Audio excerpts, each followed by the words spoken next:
के लिए जो प्रभु ने हमारे जीवन में दिया है और इस दिए हुए जीवन के लिए हम परमेश्वर को कोटि कोटि धन्यवाद देते हैं। हालेलुया। क्या हम सब लोग खुश हैं? सब लोग आनंदित हैं? आमीन। सब लोग अच्छा से रात में सोया है ना? किसी को मच्छर उच्छर तो परेशान नहीं किया है? हालेलुया। तो रात में अच्छा से सोया तो अभी किसी को संदेश के समय तो नींद नहीं आना चाहिए। परमेश्वर का वचन कहता है जागते रहो। हालेलुया।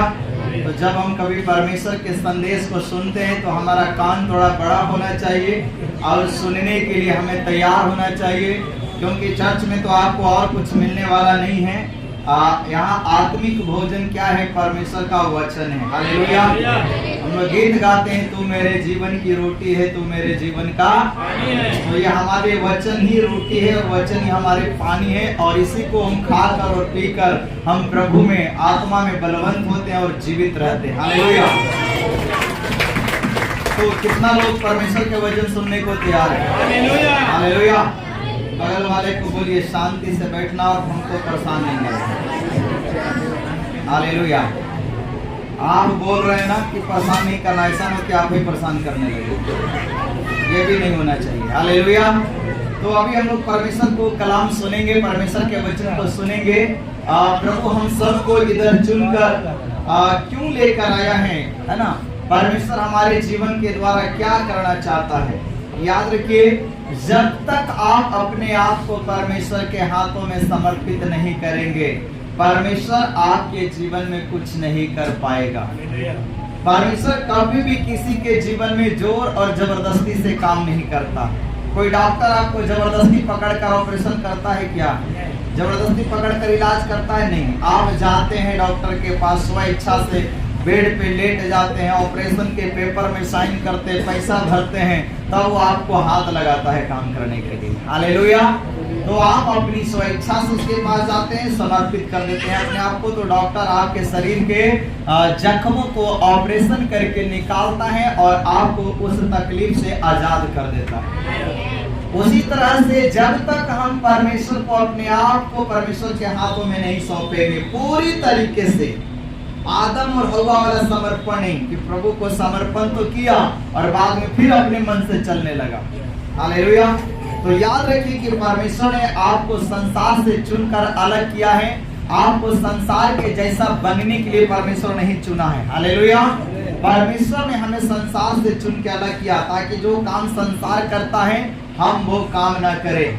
अगर वो करेंगे तो फिर शैतान को जगह मिलेगा और शैतान आपके जीवन में काम करेगा। हालेलुया। तो परमेश्वर के वचन में हम लोग आएंगे रोमियो की पुस्तक और उसका 12वां अध्याय हम लोग निकालेंगे, और वहां पे परमेश्वर का वचन क्या कहता है। हम लोग पहले इस संदेश को वचन को सुना है, परंतु परमेश्वर आज इस संदेश के द्वारा हमसे बातें करने के लिए चाहता है, और उसका हेडिंग में क्या लिखा है आप उसको पढ़ेंगे। परमेश्वर की सेवा का जीवन। परमेश्वर की सेवा का जीवन। परमेश्वर हम सब से एक सेवा चाहता है। हम सब एक परमेश्वर की सेवकाई में बुलाए गए, चाहे वो विश्वासी हो, चाहे वो पास्टर, चाहे वो प्रॉफिट हो, चाहे वो प्रेरित हो, कोई भी हो। प्रभु में जितने लोग आए, छोटे विश्वासी से लेके बड़े पास्टर, बड़े सेवक तक, हम सब के सब परमेश्वर की इच्छा को पूरा करने के लिए बुलाए गए। हम सब के जीवन से परमेश्वर को महिमा मिलना चाहिए। हालेलुया। सो परमेश्वर के वचन कहता है परमेश्वर की सेवा का जीवन कैसा होना चाहिए, कैसा प्रभु हमसे सेवा चाहता है। सबके द्वारा एक ही प्रकार का काम प्रभु नहीं लेता है, सबको प्रभु एक ही प्रकार की सेवा नहीं देता है। अलग अलग सेवा है, परंतु सेवा करवाने वाला मालिक एक ही है। सेवा करने वाले लोग अलग अलग हैं। एक फैक्ट्री के अंदर मालिक है, उस कंपनी का कोई एक होता है, मगर उसके अंदर अलग अलग लोग हैं। कोई मैनेजर है ना, सुपरवाइजर है, कोई कैशियर है, और कुछ लेबर है, कुछ मुंशी है। अलग अलग अधिकार लोगों को दिया गया, और ये सब मिलके अपने उस एक मालिक के लिए काम करता है, और काम करके क्या करता है, मालिक के फैक्ट्री को, नाम को ऊंचा करता है। हालेलुया। और उसी से उसका घर और तनख्वाह भी आता है, उसी से उसका घर भी चलता है। हालेलुया। तो सेवा उस मालिक का करता है तो वो मालिक उसके बदले में तनख्वाह भी देता है। अगर हम परमेश्वर की सेवा करते हैं तो जरूर परमेश्वर किसी का कर्जदार नहीं है। अगर आप परमेश्वर को प्रसन्न करने लायक जीवन जीते हैं, दुखी करने लायक नहीं, मैंने कहा परमेश्वर को प्रसन्न करने लायक आपका जीवन होना चाहिए। हालेलुया। अभी अभी हम लोग गीत गा रहे थे, सुना ये भैया सुना ये दीदी, भजन करा तोहरा से ज्यादा जाने ले प्रभु जी तोहर दिल के। हाँ, आपको लगता है कि परमेश्वर आपकी हालात नहीं जानता, वो सब कुछ जानता है, आपसे ज्यादा जानता है। आपके साथ हो रहा है केवल वो जान रहे हैं, मगर आगे क्या होने वाला ये बात परमेश्वर जानता है। हालेलुया। ऐसा कवनो काम न करी प्रभु के नाम। हाँ, कई लोग दो नाव की सवारी करते हैं, चर्चों में और संसारों में। इधरों का मजा और उधरों का मजा चाहिए तो सजा भी तुम्ही को भुगतना पड़ेगा। हालेलुया। इधर भी चलोगे उधर भी चलोगे तो सजा तो तुमको मिलना ही मिलना है। हालेलुया। सो परमेश्वर का वचन कहता है हम पवित्रता में चलने के लिए बुलाए गए हैं, परमेश्वर की इच्छा पूरा करने के लिए बुलाए गए हैं। अगर प्रभु में आके तुम्हें वही काम करना है तो फिर प्रभु में क्यों तुमको आना है? फिर उसी संसार में तुम जीवन बिताओ। अगर उस संसार से ऊब चुके हो, अगर उस संसार से तुम परेशान हो चुके हो, उस संसार में तुम्हें शांति नहीं, उस संसार में तुम्हें अच्छा नहीं है, तब तुम प्रभु के पास आते हो। और जब प्रभु में अच्छा है तो फिर परमेश्वर के वचन के अनुसार चलो। चाहे दुख हो, चाहे तकलीफ हो, चाहे समस्या हो, चाहे परेशानी हो, चलते रहो। कभी यीशु ने नहीं कहा मेरे पीछे आओ मैं तुझे सुख दूंगा, उसने कहा मेरे पीछे आओ और अपना क्रूस उठाओ। लोग मेरे कारण तुम्हारी निंदा करेंगे, तुझे बदनाम करेंगे, झूठ बोल बोल कर सताएंगे। यीशु ने ऐसा कहा अपने आप पीछे आने वालों से। हालेलुया। यीशु हमें धोखा नहीं दिया, उसने सच्चाई को बताया और आज यही दुनिया में आपके साथ होता भी है, सारे मसीह लोगों के साथ होता है और प्रभु का वचन सच्चा है। हालेलुया। सो हम पढ़ेंगे परमेश्वर के वचन को, कैसा परमेश्वर जीवन देखने के लिए चाहता है। आप उसका पहले वचन से पढ़ेंगे। इसलिए हे भाइयों, रोमियो 12 और उसका पहला वचन कहता है हे भाइयों, मैं तुमसे परमेश्वर की दया स्मरण दिलाकर, मैं तुम्हें परमेश्वर के बारे में याद दिलाना चाहता हूँ। याद करो जब तुम मसीह में आए थे, कोई तुमको जबरदस्ती टांग के चर्च लेके नहीं आया था, कोई तुमको स्टेचर पे लेटा के सुला के लेके नहीं आया था जबरदस्ती। तुमने स्वयं अपनी मर्जी से आया था, तुमको अच्छा लगा, तुम परमेश्वर को चुनाव किया, तुम परमेश्वर को सराहा, तुम परमेश्वर की संगति का भागी बना, तुम परमेश्वर की आराधना का भागी बना और तुम चलते चलते तुम्हारा इच्छा हुआ तो तूने बपतिस्मा लिया, तूने दान दशमांश दिया। ये सब कुछ तूने अपनी स्वेच्छा अपनी मर्जी से किया। बपतिस्मा भी देते समय कोई पास्टर तुम्हें पकड़कर जबरदस्ती लेकर नहीं गया था। हालेलुया। तुम अपनी स्वेच्छा से सब कुछ किया है। हालेलुया। पौलुस रोमियो की पुस्तक 12 अध्याय में रोमियो की कलीसिया के लिए, रोमियो के विश्वासियों के लिए लिख रहा है और कहता है वहां के भाइयों को कहता है हे भाइयों, मैं तुम्हें परमेश्वर की दया स्मरण दिलाकर विनती करता हूँ। ओ पास्टर उन सारे विश्वासियों को विनती करता है, उन लोगों से, भाइयों से, अपने शरीरों को जीवित, अपने शरीर को। भाई लोग ज्यादा बिगड़ता है। हालेलुया। बहनों के जीवन देखा जाए तो कुछ हद तक सही रहता है ना, संसार की बुराई में उतना नहीं जितना एक भाई लोग है। और कई जगह में भाइयों का जीवन भी सही है और स्त्रियों का थोड़ा सा गड़बड़ हो जाता है। हालेलुया। तो अक्सर जगह में हम बाइबल पाते हैं भाई को कहता है हे भाइयों, हे भाइयों, हे पुरुषों, हे पुरुषों। हर जगह बाइबल पुरुष और भाई को ही ढूंढता है। क्यों? क्योंकि परमेश्वर ने जिम्मेदारी किसको दिया था? आदम को दिया था। हालेलुया। तो परमेश्वर वहां पर जब आदम हवा ने पाप किया, फल खाया, तो परमेश्वर सवाल भी आदम से किया था, हवा से नहीं किया था। जिसको जिम्मेदारी दिया उसी से पूछा जाएगा। हालेलुया।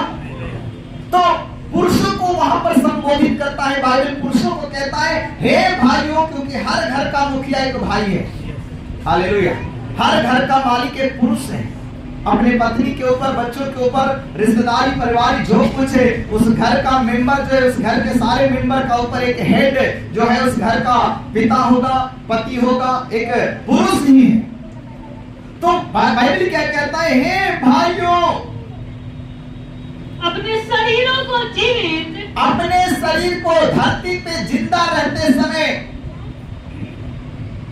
और पवित्र और जिंदा रहते समय अपने शरीर को पवित्र और परमेश्वर को भाता हुआ और परमेश्वर को जैसा अच्छा लगता है, आपको मुझे जैसा अच्छा लगता है वो नहीं, परमेश्वर को जैसा अच्छा लगता है। तुम परमेश्वर की इच्छा पूरी करने के लिए आए हो। एक नौकर जो है कि कहीं काम करता है मालिक के पास, वो मालिक की इच्छा को पूरा करने के लिए है। मालिक नौकर की इच्छा पूरी करने का जिम्मा नहीं लिया है, उसको तनख्वाह देने का जिम्मा लिया है। हालेलुया।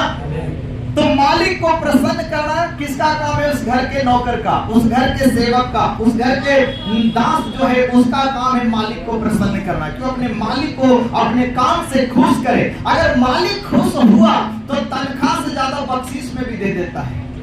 मालिक खुश रहेगा तो आपको रंग बिरंग का आइटम गिफ्ट, कभी कपड़ा ला के दिया, कभी घड़ी ला के दिया, कभी मोबाइल ला के। मालिक अगर आपके काम से खुश है तो मालिक आपके मजदूरी से ज्यादा आपको देगा। मगर अगर मालिक तुम्हारे काम से खुश नहीं, तुम्हारे व्यवहार से खुश नहीं, तुम्हारे बोली से, तुम्हारा चाल चलन से, तुम्हारे काम से अगर मालिक खुश नहीं है तो वो तो चाहेगा कि इसको तनख्वाह में से भी काट लो। ये तनख्वाह भी इसको दे रहे वो ज्यादा है। हालेलुया। तो अभी आप कहीं भी काम करते हैं, आप कोशिश करें कि आप अपने काम के द्वारा, चापलूसी के द्वारा नहीं, दिखावे के द्वारा नहीं, आप अपने काम के द्वारा, अपनी मेहनत के द्वारा, अपने व्यवहार, अपने बोली, अपने विचार के द्वारा आप जहां काम करते हैं उस मालिक को प्रसन्न करें। और उस मालिक के साथ साथ उस मालिक का जो स्वर्गों का स्वर्ग में है, जिसका नाम सेनाओं का यहोवा है, जिसका बेटा यीशु मसीह है, जिसने हमारी सहायता के लिए धरती पे पवित्र आत्मा को भेजा है। हालेलुया। हम उसको प्रसन्न करने की कोशिश करें। कब? धरती पे जीते रहते समय, इस शरीर में चलते फिरते समय, मर जाने के बाद नहीं। जब आप इस शरीर में जिंदा हैं, चल फिर रहे, हंस बोल रहे, आप सारे घर की जिम्मेदारी को लेके, दुनिया के सारे बोझ आप लेके चल रहे हैं, केवल वो प्रभु का बोझ छोड़कर। संसार में देखिए सब जिम्मेदारी को लोग लेके आए, मगर परमेश्वर की जिम्मेदारी उसने नहीं ले रखा है। हालेलुया। वो अपनी जिम्मेदारी परमेश्वर को देना चाहता है, परंतु परमेश्वर की सेवा का जिम्मेदारी लेना नहीं चाहता, परमेश्वर के काम की जिम्मेदारी लेना नहीं चाहता। मगर तुम परमेश्वर से आशीष चाहते हो तो तुम्हें परमेश्वर के काम की जिम्मेदारी लेना पड़ेगा। सेवा से भागोगे तो नहीं होगा। हालेलुया। सो परमेश्वर का वचन क्या कहता है? जीवित और पवित्र और परमेश्वर को भावता हुआ बलिदान करके क्या करो? बलिदान का दूसरा नाम है त्याग। आप किसी चीज को है ना बलि करते हैं, है ना, संसार में देखते हैं खसी का, मुर्गे का, कई चीज का बलि, तो उसको हमेशा के लिए त्याग दिया। उसका बलि जिसका पड़ा उसने अपना प्राण को त्याग दिया। यीशु मसीह ने बलि के समय अपने प्राण को त्यागा, अपने आप को त्यागा। हालेलुया। तो परमेश्वर को जैसा भाता है आपको वैसा जीना पड़ेगा। आपको जो अच्छा लगता है वो नहीं। हालेलुया। आपको जो अच्छा लगता है वो नहीं। इस ठंडी में सुबह उठ कर, अभी तो और ठंडा आएगा, आप लोग आलसी नहीं होना है ठंडा में, है ना। ठंडा अभी पूरी तरीके से आया नहीं और टाइम से पहले कलीसिया आपका भर जाना चाहिए। याद रखिए, आप ठंडा में आलसी नहीं बनना। 10:30 बजे तक आएंगे, 11 बजे तक आएंगे, ये आलसपन नहीं होना है। हालेलुया। परमेश्वर को जैसा भाता है, ठंडा में आपको अच्छा लगेगा रजाई, आपको अच्छा लगेगा बिस्तर, आपको अच्छा लगेगा कि घर से ना निकले। भोजन करना एक से एक अच्छा लगता है, उपवास में रहना अच्छा नहीं लगेगा, आपको शरीर को तकलीफ मिलेगा। मगर याद रखिए कि आप अपनी इच्छा को खुश करने के, अपने आप को खुश करने के लिए नहीं, परंतु परमेश्वर को खुश करने के लिए आप बुलाए गए हैं। आपको भले ही ठंडा में निकल के 10 बजे यहाँ तक पहुँचना आपको इच्छा नहीं कर रहा होगा, मगर परमेश्वर को यही अच्छा लगेगा कि 10 बजे आराधना तो 9:45 बजे मेरे भवन में आ जाए। तो समय से 10 मिनट पहले आप इस बात से प्रसन्न रहूंगा। आराधना 10 बजे शुरू होगा, तुम 10:30 आओगे, 11:45, 11 बजे आओगे, 12 बजे आओगे, कतई परमेश्वर तुमसे प्रसन्न नहीं होगा। हालेलुया। जब तक आप आओगे आधा आशीष परमेश्वर दे चुका होगा लोगों को, और तुम आधा का भागी बनोगे। हालेलुया। सुनिए, परमेश्वर आपके अंदर का, है ना, चेतना को देख के प्रसन्न होता। आप कितना परमेश्वर के प्रति चैतन्य रहते हैं, कितना आप प्रभु को प्रसन्न करना चाहते हैं। अगर आपको भोर में 5 बजे ट्रेन पकड़ना है, कितना भी कड़ाके का ठंड का है नहीं, आप एकदम स्टेशन पहुंच जाओगे। हालेलुया। और खास करके अगर कहीं घूमना है, पिकनिक में जाना था, तो और पहले पहुंच जाओगे, तो रात भर नींद नहीं आएगा। हालेलुया। वो जगह पहुंचे नहीं कि वो जगह पहाड़, फूल, बगीचा पहले ही दिमाग में घूमने लगेगा और रात भर नींद नहीं आएगा। वैसे ही हमारा परमेश्वर के लिए भी आपके अंदर एक तैयारी होना चाहिए। हालेलुया। याद रखिए, आप परमेश्वर को प्रसन्न करने के लिए बुलाए गए। अगर परमेश्वर आपसे प्रसन्न हुआ तो आपको मांगने से ज्यादा देने वाला परमेश्वर। हालेलुया। वो आपको मांगने का मौका नहीं देगा, वो आपको मांगने से पहले देगा। उसे प्रसन्न तो करो, उसे खुश तो करो। हालेलुया। तो वचन कहता है परमेश्वर को भावता हुआ बलिदान करके चढ़ाओ, यही तुम्हारी आत्मिक सेवा है। यही तुम्हारी आत्मिक सेवा है। वैसे ही सुबुद्धि के साथ, अच्छी बुद्धि, सुबुद्धि, शुद्ध बुद्धि, खराब बुद्धि नहीं, गलत बुद्धि नहीं, सुबुद्धि के साथ अपने को समझे। अपने को जैसा तुम्हें वचन समझाना चाहता है वैसा ही समझो। अपने दायरे में रहो, अपने लिमिट में रहो। हालेलुया। परमेश्वर का काम ना बिगाड़ो। अगर परमेश्वर का काम तुमसे बनता नहीं तो काम बिगाड़ा भी मत करो। अगर तुम किसी को प्रभु में लेके नहीं आ सकते तो जो आया उसको भगाया भी मत करो। हालेलुया। अपनी बोली से, अपने व्यवहार से, अपने कामों से किसी को ऐसा ठेस ना पहुंचाओ कि वो प्रभु में आगे बढ़ न सके। अपने भाई को गिराने का, बहन को गिराने का कारण मत बनो। तुम्हारे कारण कोई प्रभु में आई अच्छी बात है, मगर तुम्हारे कारण कोई प्रभु से चला जाए ये बहुत गलत बात होगा। इसका परमेश्वर न्याय करेगा, हिसाब लेगा। वचन कहता है हाय उस पे जिसके कारण ठोकर लगता है। उस पे प्रभु ने हाय कहा। हाय, अगर मेरे कारण एक भी आत्मा नाश हो जाए, किसी के कारण एक भी आत्मा नाश हो जाए, परमेश्वर उस आत्मा का हिसाब उस बंदे से लेगा। तेरे कारण एक आत्मा नाश हो गया। हालेलुया। तेरे कारण उसने मेरे पीछे चलना छोड़ दिया, तेरे कारण उस प्रभु से भटक गया, दूर चला गया। इसलिए हम जब इस पृथ्वी में हैं, हम लोग गीत गाया, ऐसन कवनो काम न करी है प्रभु के नाम बदनाम। तो आपके जीवन के द्वारा कोई ठोकर ना खाए, कोई ये ना सोचे ये चर्च में जाता है तो यहाँ क्या कर रहा है घाट किनारे, और आपको देखा देखी दूसरा कहीं बहक ना जाए जो नया होगा। हालेलुया। सुनिए वचन क्या कहता है, क्योंकि जैसे हमारी एक देह है और देह में बहुत से अंग हैं। हाँ, जैसे हमारा एक देह है और देह में बहुत सारे अंग हैं, और सब अंगों का एक ही सा काम नहीं। आपके शरीर में जितने अंग है क्या सब एक ही काम करता है? कान सुनने के लिए, आंख से तो नहीं सुनेंगे। मुंह खाने के लिए, नाक से तो नहीं खाएंगे। हालेलुया। हाथ और काम करने के लिए तो हाथ से तो हम चलेंगे नहीं। चलने के लिए प्रभु पैर बनाया, काम करने के लिए प्रभु हाथ बनाया, देखने के लिए आंख बनाया, सुनने के लिए कान बनाया। हर एक अंग का अलग अलग काम है। अब हम हाथ से कहेंगे कि तू पैर बन जा, आंख से कहेंगे कि तू नाक बन जा, तो ये तो फिर जबरदस्ती हो जाएगा और गलत हो जाएगा, फिर गड़बड़ हो जाएगा। हालेलुया। हम कई बार उम्मीद लगाते हैं ये विश्वासी मेरे जैसा काहे नहीं है, हम बहुत पवित्र हैं, हम बहुत अच्छा, हम सोचते हैं सब मेरे जैसा बन जाए। ये हो ही नहीं सकता है। जब परमेश्वर ने अलग बनाया तो अलग रहेगा, और उसके सबसे बड़ी चिन्ह क्या है? अंगूठा। हालेलुया। ये जाकर टिप्पा लेते हैं ना, आधार कार्ड में आपका अंगूठा लेता है, क्योंकि ये मैच नहीं करता। सोचिए दुनिया में अरबों खरबों इंसान है और ये वाला किसी का मैच नहीं करता है।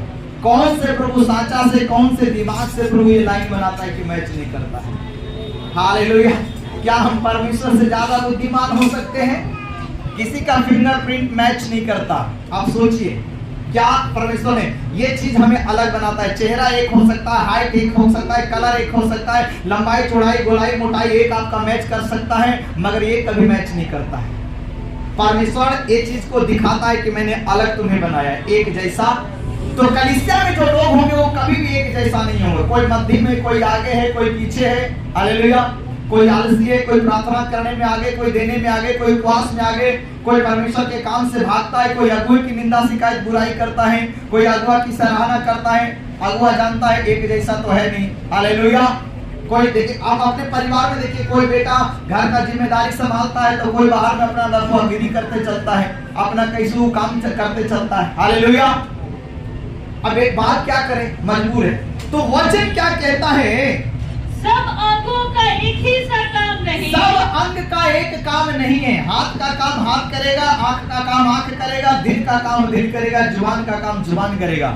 सब एक ही काम नहीं करेगा। कलीसिया में प्रभु सबको अलग अलग गिफ्ट दिया, अलग अलग काम करने का वरदान दिया है, अलग अलग सबको सोचने का शक्ति दिया है। हालेलुया। किसी को गीत गाने का, किसी को बजाने का, है ना, किसी को सुसमाचार सुनाने का, और किसी को विश्वास में लाने का। कई लोगों के द्वारा प्रभु में बहुत सारे लोग आते हैं। परमेश्वर उसको एक मुख बनाया, उसके द्वारा बहुत सारे लोग प्रभु में आएगा। हालेलुया। परमेश्वर ने उसको गिफ्ट दिया, वो कहीं भी वचन सुनाएगा, उसके द्वारा प्रभु में खींचे चले आएगा। और आप बहुत वचन के ज्ञानी है, पर आपके द्वारा एक भी नहीं आ रहा। परेशानी क्या, वचन इतना जानते हैं, हम इना प्रार्थना, मेरे द्वारा तो एक भी नहीं आ रहा है। हालेलुया। ये भी एक परमेश्वर का गिफ्ट है। हालेलुया। सो परमेश्वर का वचन क्या कहता है? पौलुस की अगर गवाही सुनिएगा, सॉरी, यूहन्ना की गवाही सुनिए, पौलुस की भी गवाही। एक यीशु से पहले जन्मा यूहन्ना, उसका नाम ही है बपतिस्मा देने वाला यूहन्ना। वो स्पेशल बपतिस्मा देने वाला है। हालेलुया। मगर पौलुस कहता है मैं ज्यादा को बपतिस्मा नहीं दिया हूं। वो कहता है मुझे बपतिस्मा देने के लिए प्रभु नहीं भेजा। वो कहता है मुझे परमेश्वर ने क्या करने के लिए भेजा? सुसमाचार सुनाने के लिए। इसलिए पौलुस को देखिए, यीशु मसीह के साथ जितने 12 चेला रहे, वो उतना काम नहीं किया जितना कि परमेश्वर इन पौलुस के द्वारा काम कराया है। हालेलुया। बोले शिव प्रभु की। हाँ, एक दूसरे के हाथ पकड़े और बोलिए आपस में प्रचार मत करो, आपस में प्रचार मत करो। हाँ, हालेलुया। यही तो अभी सुनते हुए भी क्या करते हैं, पहले ही बोला था ना, डिस्टर्ब कर नहीं करना, और डिस्टर्ब वाले खुद डिस्टर्ब कर रहे हैं। जो बोले अपने मुंह से नहीं तंग करना, वो तंग कर रहे हैं। हालेलुया। एक इधर प्रचार, एक उधर प्रचार। इधर सुनो, काम मत बिगाड़ो परमेश्वर का। वचन क्या कहता है? वैसा ही हम जो बहुत हैं मसीह में एक देह होकर, हम बहुत जो कलीसिया में 1500 की संख्या में लोग हैं, इकट्ठे हैं, 200, 400, 500, हम सब मसीह के देह हैं, इकट्ठा होकर मसीह में एक देह होकर, हम मसीह में एक देह, अलग अलग जाति से, अलग अलग घर से, अलग अलग जगह से हम प्रभु में बुलाए गए। हमारा सब कुछ अलग है, हाँ, मगर हम मसीह में आके एक देह बन गए। कोई प्रभु यीशु का हाथ है, तो कोई प्रभु यीशु का पैर है, तो कोई प्रभु यीशु का जो है क्या है, सीने का, कंधे का काम कर रहा है। हालेलुया। कोई प्रभु यीशु की सेवा में एक रीढ़ बना हुआ कमर का काम कर रहा है, और कोई तो पेट है, खाली खाने वाला। हालेलुया। एक जगह चर्च में कोई पास्टर बता रहा था कि हमारा चर्च चलता है, हर संडे भोजन बनता है। तो भोजन बनता है तो कलीसिया के लोग के लिए तो बनता ही बनता है, आसपास जितने लेबर मजदूर काम करने वाले होते हैं वो भी खाने के लिए चला आता है। हाँ, तो क्या है? पेटे है। हालेलुया। उसका परमेश्वर पेट है। कई लोग सेवा भी पेट के लिए कर रहे हैं। हालेलुया। उसका परमेश्वर, पौलुस कहता है उसका परमेश्वर पेट है। हालेलुया। तो हमारा पेट परमेश्वर नहीं होना चाहिए, याद रखिए। जिसने भूख के ऊपर जय पा लिया वो सब पे जय पा लेगा। याद रखिए, भूख इस दुनिया में हमारी रोटी बहुत मायने रखता है, और परमेश्वर हमको उपवास रखवा के उस चीज को सही करता है। आदम और हवा ने फल ही के लिए इतना सारा गुनाह किया। आज लोग पाप करते हुए कहता है पेट ऐसा चंडाल चीज है कि करना पड़ता है, पेट का नाम देता है। इसलिए प्रभु आपका पेट कंट्रोल करता है। हाँ, पहले उपवास में रहना सीख ले। हालेलुया। अपनी इच्छा मन मारना सीख ले। हालेलुया। तब ये पेट के चलते तुम्हें कोई पाप नहीं करना पड़ेगा। हालेलुया। पेट को क्यों बदनाम कर रहे हो? हालेलुया। सुनिए, पेट का मतलब खाना भी नहीं है, पेट के अंदर कई बात भी पचाना होता है। कई लोगों को पचता ही नहीं, हजम ही नहीं होता है। इधर से सुना उधर फुसक दिया जाकर। हालेलुया। समझने की नहीं। एक बहन के बारे में प्रभु प्रकट कर रहा है। हालेलुया। वो बहन घर घर धात चिहारते घूमते चलता है, काम बिगाड़ते चलता है। परमेश्वर उसको देख रहा है। हालेलुया। परमेश्वर उसका उपाय कर देगा एक दिन पर। परमेश्वर नहीं चाहता आप परमेश्वर के बेटी होकर आप ऐसा जीवन मत जियो जिसके कारण लोग को प्रभु के नाम खराब हो जाए। हालेलुया। आप अपने जीवन में चौकन्ना रहो, एक पवित्र स्त्री बन के जीना। हालेलुया। एक पवित्र स्त्री बन के जीना है तुमको। हालेलुया। पवित्रता में रहना है, संयम से चलना है, समझदारी से चलना है। हर जगह इधर से उधर दौड़ते फिरते घर घर का स्वाद लेते मत चलो। इसलिए वचन क्या कहता है, सुनिए। मसीह में एक देह होकर, मसीह में एक देह होकर, आपस में एक दूसरे के अंग हैं। ये हाथ शरीर से अलग नहीं है, ये आंख शरीर से अलग नहीं है, ये आपका दिल आपके अंदर से अलग नहीं है, ये पैर आपका अलग नहीं है, सब मिलके एक देह बना हुआ है। तो कलीसिया भी प्रभु यीशु मसीह का देह है और हम सबको एक समान नहीं समझ सकते। कोई विश्वास में आगे, कोई पीछे, कोई ऊपर, कोई नीचे, कोई प्रार्थना करने वाला है, कोई नहीं करने वाला है, सब अलग अलग है, मगर है तो सब प्रभु का है। हालेलुया। इसलिए जबकि उस अनुग्रह के अनुसार जो हमें दिया गया है, जो हमें दिया गया है, हमें भिन्न भिन्न वरदान मिले हैं। हमें विभिन्न विभिन्न प्रकार के अलग अलग वरदान मिले, सबको एक ही वरदान नहीं है। हालेलुया। सब सेवक का, सब पास्टर को भी एक ही वरदान नहीं है। किसी को चंगाई का वरदान, किसी को भविष्यवाणी का वरदान, किसी को सुसमाचार सुनाने का वरदान, किसी को बपतिस्मा का वरदान, सबको अलग अलग गुण परमेश्वर दिया है। किसी को प्रभु बाइबल का शिक्षक बनाया है, हालेलुया, किसी को पास्टर बनाया है, सबका अलग अलग काम है। इसी तरह विश्वासियों में भी एक जैसा वरदान नहीं है, सबका अलग अलग काम है। हालेलुया। कोई तो प्रभु के लिए खूब मेहनत करता है, परंतु कोई मेहनत ही नहीं करता है। याद रखिए, जो काम करता है ना, उसी से प्रभु और काम करवाता है। अब घर में देख लीजिए, जो बेटा बेटी काम करता होगा, जिसको आप आज्ञा देते हो, पालन करता हो, उसी को सब काम करेगा। और वो कभी कभी चिढ़ जाएगा, हम भी खाली नजर आते हैं और घरों में नहीं है कोई। हालेलुया। याद रखिए, जो काम करता है उसी से करवाया जाता है, जो नहीं करता उसको कोई बोलता भी उसको मालूम नहीं, करेगा नहीं, काहे के लिए मगनी के दिमाग इसके पीछे खराब कर रहे हो। हालेलुया। छोड़ दो, जाने दो। मगर जो काम करता है ना, उसको लोग बार बार काम बताते हैं, इसलिए कभी कभी वो परेशान हो जाता है। बार बार खाली हम ही नजर आते हैं, हमें खाली काम बता देता है। तुम अच्छा हो, परमेश्वर का प्रिय हो, हालेलुया, तो प्रभु का धन्यवाद करो कि तुमको याद किया जा रहा है, तुमको खोजा जा रहा है, तुम कमासुत हो। हालेलुया। आलसी को कौन खोजता है? बेकार को कौन खोजता है? अगर तुम खोजे जा रहे हो तो प्रभु का धन्यवाद करो। हालेलुया। तो परमेश्वर का वचन क्या कहता है? तो जिसको भविष्यवाणी का दान मिला हो, जिसको भविष्यवाणी का वरदान मिला हो, वो विश्वास के परिमाण के अनुसार, वो विश्वास के परिमाण के अनुसार, परिणाम के अनुसार भविष्यवाणी करे। जिसको भविष्यवाणी का वरदान परमेश्वर दिया है, वो भविष्यवाणी जाके करे। और यदि सेवा करने का दान मिला हो, तो अगर सेवा करने का दान मिला हो तो सेवा में लगा रहे। अलग अलग प्रकार की सेवा है। आपको सेवा करने के लिए प्रभु कोई काम दिया है, आप उस सेवा में लगे रहिए। अतिथियों की सेवा करना, चर्च में झाड़ू पोछा करना, और कुछ सेवा तो कई प्रकार का हो सकता है। जो आपको सेवा का काम दिया गया, आप उस सेवा का काम करो। यदि कोई सिखाने वाला हो, तो अगर किसी को प्रभु शिक्षक बनाया, सिखाने वाला बनाया है, तो वो सिखाने में लगा रहे। जो उपदेशक हो, जो उपदेशक जिसको प्रभु ठहराया है, वो उपदेश देने में लगा रहे। दान देने वाला उदारता से। और उस उपदेशक के बारे में एक जगह कहता है, तुम में से सब के सब उपदेशक, क्योंकि उपदेशक और भी दोषी ठहराए जाएंगे। हालेलुया। हम प्रचार के ऊपर प्रचार करते हैं, हालेलुया। ये प्रचार के काम नहीं चलेगा, हम अपना प्रचार करेंगे। हम और अलग उपदेश लोगों को देते हैं। सुनिए, वचन कहता है, तुम बहुत उपदेशक ना बनो, क्योंकि उपदेशक और भी दोषी ठहराए। हाँ, उपदेश देने के साथ साथ उसके जीवन में खुद की भी खराई होना चाहिए। जो वो दूसरों को बोलता है, उसके खुद के भी जीवन में दिखाई देना चाहिए। हालेलुया।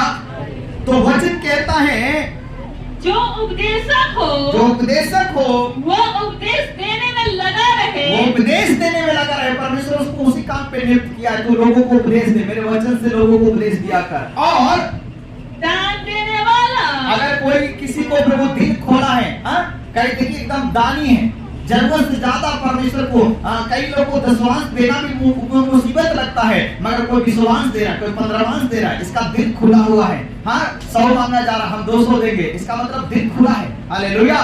वो परमेश्वर के लिए कभी अपनी मुट्ठी टाइट नहीं करता। परमेश्वर ने उसको दान देने का वरदान दिया है, उसके अंदर दान देने वाला दिल है।